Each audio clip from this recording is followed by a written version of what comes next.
All right, let's dive right into this explainer and uncover why you might feel like an absolute idiot after forgetting everything you read the very next day. I mean, you know the feeling, right? You spent hours poring over a book or a crucial report, entirely convinced you've mastered the material, only to wake up and find your mind completely blank. Well, today, we are going to decode the Synaptic Gatekeeper and learn exactly how to override your brain's biological purge protocol. So why do you forget everything you read? Honestly, most of us just assume our memory is broken. We treat our minds like a leaky bucket, thinking we're just constantly throwing our focus and our hard work directly into the trash. It's incredibly frustrating, and it leads to a whole lot of self-doubt. But what if I told you the problem isn't a malfunction at all? The scary truth is that your brain isn't broken. It's actually working exactly as it was designed to. See, your brain is essentially a ruthless janitor.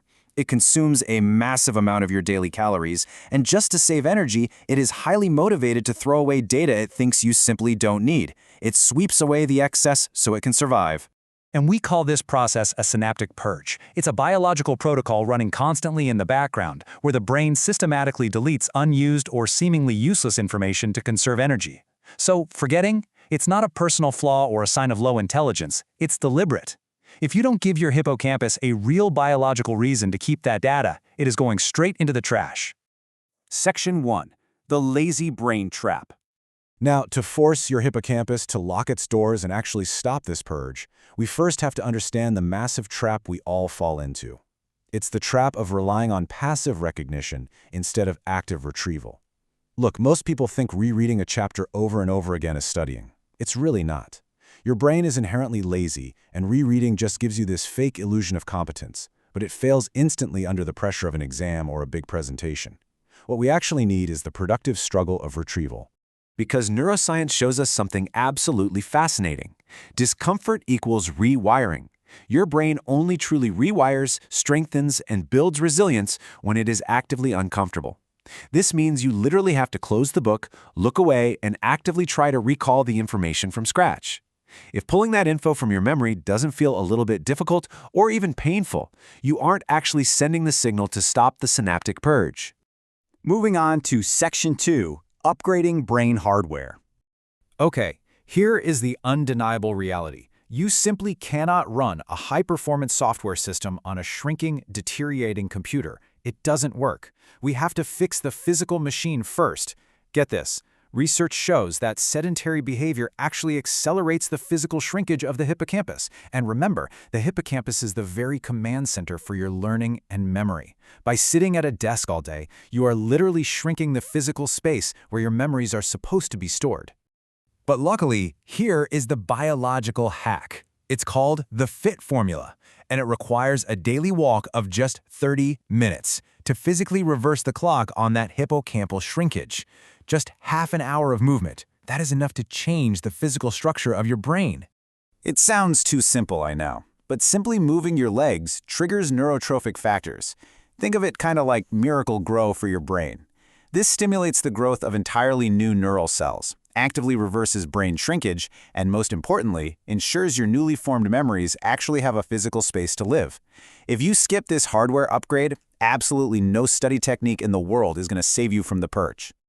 All right, Section 3, the trace method. So, the hardware is upgraded. Now we need to install the right software. But before applying any method, you've got to recognize the 80-20 rule here. 20% of the topics provide 80% of your results. Don't even try to memorize everything. Instead, zero in on the big ideas using the trace method. Number 1, topic. 2, record. 3, ask. 4, compress. And 5, explain. Instead of mindlessly highlighting text, you identify the core topic. Record the vital details. Ask probing questions. Compress the data down to its essence. And finally, explain it back. So instead of passively taking pages and pages of linear notes like everyone else, you need to turn the information into a mini practice test for yourself. Ask yourself questions like, how is this different from that? Or why does this happen? Asking these specific, challenging questions as you go forces that active recall we talked about. It creates the exact biological discomfort necessary for rewiring. Which brings us to Section 4, the Memory Override Protocol. We have the hardware and we have the software. Now we need the ultimate override mechanism to permanently lock in the information, because cramming equals purged in 24 hours. We've all done it. But the science is crystal clear.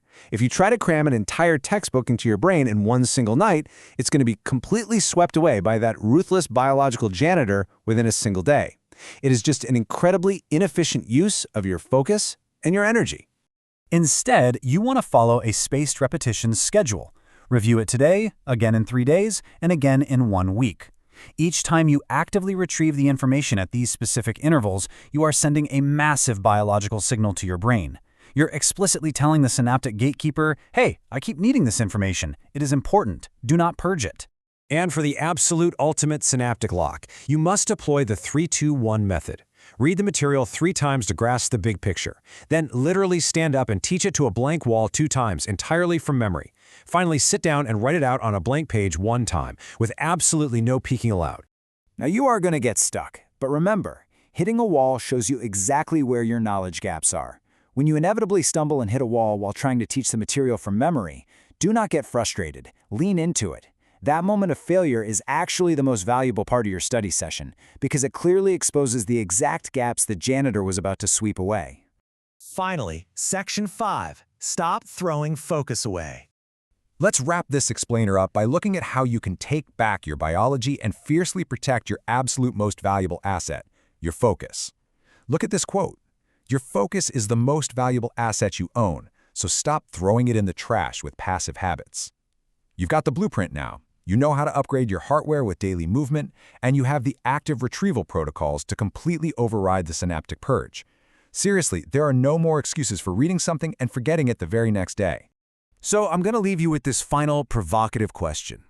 Will you remove the malware of laziness and truly lock it in?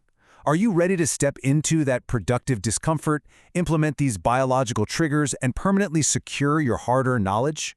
The gatekeeper is waiting for your instructions. The choice of what stays and what goes, well, that is now entirely yours.